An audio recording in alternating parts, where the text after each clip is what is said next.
Hello students, हम class 9 का chapter 5 कर रहे हैं जिसका नाम है introduction to Euclid's geometry. Okay, आज हम इसकी एक्सरसाइज 5.2 स्टार्ट करने वाले हैं। आज हमारा ये चैप्टर भी ख़त्म ही हो जाएगा क्योंकि इसमें 2 ही एक्सरसाइज हैं। तो चलिए स्टार्ट करते हैं। सबसे पहले क्वेश्चन नंबर 1 की स्टेटमेंट देखते हैं।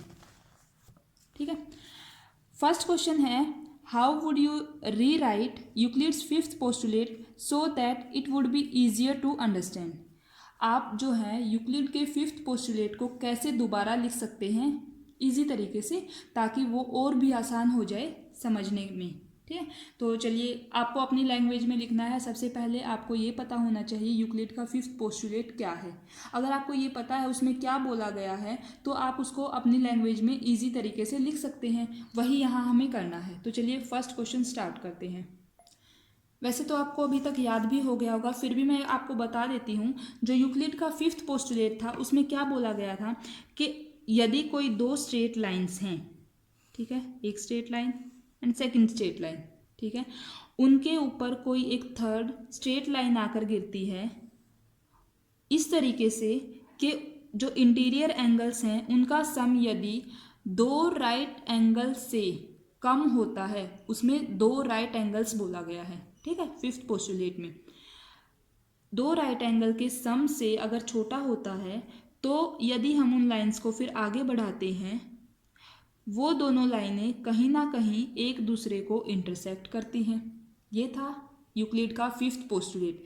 इसी को हमने इजी लैंग्वेज में लिखना है। तो ये देखिए, हमने लिखा when 2 straight lines are cut by a third straight line. जब 2 स्ट्रेट लाइंस कट की जाती है किसी थर्ड स्ट्रेट लाइन के द्वारा, in such a way that the sum of the interior angle of same side is less than 180 degree. ठीक है, इस तरीके से कि जो sum of the interior angle of one same side के, ऐसा नहीं है कि आप एक इंटीरियर एंगल ये ले लो और एक ये ले लो, ऐसा नहीं। सेम साइड के, जैसे ये लाइन है इसी के एक ही साइड के, हम राइट साइड के ले या लेफ्ट साइड के, वो हमें देखना है कौन सी साइड के इंटीरियर एंगल का सम जो है वो लेस देन होना चाहिए 180 डिग्री से। ठीक है, मान लो इस साइड का सम जो है वो 180 डिग्री से लेस है।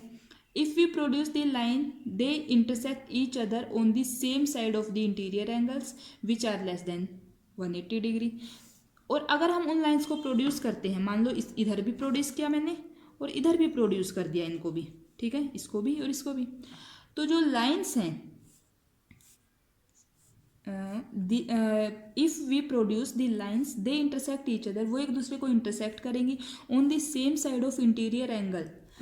जिस साइड के इंटीरियर एंगल का सम 180 डिग्री से कम था उसी साइड वो इंटरसेक्ट करेंगी।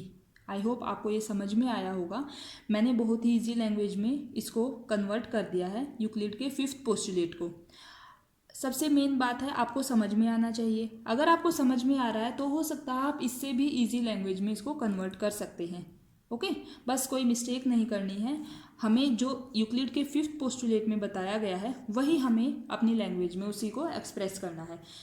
फर्स्ट क्वेश्चन में बस यही पूछा गया था। ये हमारा फर्स्ट क्वेश्चन कंप्लीट होता है। अब देखते हैं क्वेश्चन नंबर 2 की statement. The statement of second question is, does Euclid's fifth postulate imply the existence of parallel lines? देखो, जो पैरेलल लाइंस एग्जिस्ट करती हैं इस चीज़ में क्या यूक्लिड का फिफ्थ पोस्टुलेट हमारी हेल्प करता है? एक्सप्लेन बताइए, एक्सप्लेन करना है इस चीज़ को। तो चलिए सेकंड क्वेश्चन करते हैं जो कि इस एक्सरसाइज का हमारा लास्ट क्वेश्चन है। देखिए, अभी अभी हमने क्वेश्चन नंबर 1 में यूक्लिड के फिफ्थ पोस्टुलेट के बारे में पढ़ा है, जो कि था अगर कोई 2 स्ट्रेट लाइंस ऐसे हैं, उनके ऊपर कोई एक तीसरी स्ट्रेट लाइन पड़ती है, तो जिन 2 इंटीरियर एंगल्स का सम 180 डिग्री से कम होता है उस साइड से अगर हम लाइंस को प्रोड्यूस करते हैं तो वो कहीं ना कहीं मीट करती हैं, एक दूसरे को इंटरसेक्ट करती हैं। ओके, यहाँ हमें देखना है सेकंड क्वेश्चन में कि जो यूक्लिड का फिफ्थ पोस्टुलेट है क्या वो हेल्प करता है, इम्प्लाई होता है स्ट्रेट लाइंस की एग्जिस्टेंस में। सबसे पहले स्ट्रेट लाइंस देखते हैं। 2 लाइंस को हम स्ट्रेट लाइन तब बोलते हैं जब वो एक दूसरे को इंटरसेक्ट नहीं करती और उन दोनों के बीच में एक फिक्स्ड डिस्टेंस रहती है, ठीक है, तभी हम उनको स्ट्रेट लाइन बोलते हैं। हमने 5.1 के क्वेश्चन नंबर 2 में स्ट्रेट लाइन को अच्छे से समझा था, वहाँ उसको डिफाइन किया था, तो आप चाहें तो उस वीडियो को चेकआउट कर सकते हैं, मैं डिस्क्रिप्शन बॉक्स में उसका लिंक डाल दूंगी, ठीक है। तो अभी देखिए, हमें ये बताना है कि जो यूक्लिड का फिफ्थ पोस्टुलेट है वो हमारी हेल्प करता है जब हम दो in the existence of two straight lines की एग्जिस्टेंस में जो फिफ्थ पोस्टुलेट है वो कैसे हेल्प करता है। देखिए, फिफ्थ पोस्टुलेट में तो ये बोला गया है कि जो इंटीरियर एंगल का जो सम होता है वो अगर 180 से कम होता है तो उसी साइड से अगर हम लाइंस को आगे प्रोड्यूस करते हैं तो वो एक दूसरे को इंटरसेक्ट करेंगी, बट स्ट्रेट लाइन में वो दोनों लाइंस एक दूसरे को इंटरसेक्ट नहीं करती हैं। तो अगर हम ऐसा मानकर चलते हैं, मान लो कोई दो लाइंस थी, एक तीसरी लाइन आई, उसने इन दोनों को इंटरसेक्ट किया, काटा दोनों को, ठीक है। ये इंटीरियर एंगल एक साइड के हैं और दूसरे इंटीरियर एंगल ये दूसरी साइड के हैं। अगर इसमें बोला गया है अगर सम 180 डिग्री से कितना होना चाहिए, कम। अब हम मान लेते हैं कि अगर मान लो ये सम, मान लो ये angle 1, 2, 3 and 4, angle 1 plus angle 2 less than नहीं लेना हमें, यहाँ 180 से इक्वल ले लेते हैं 180 के।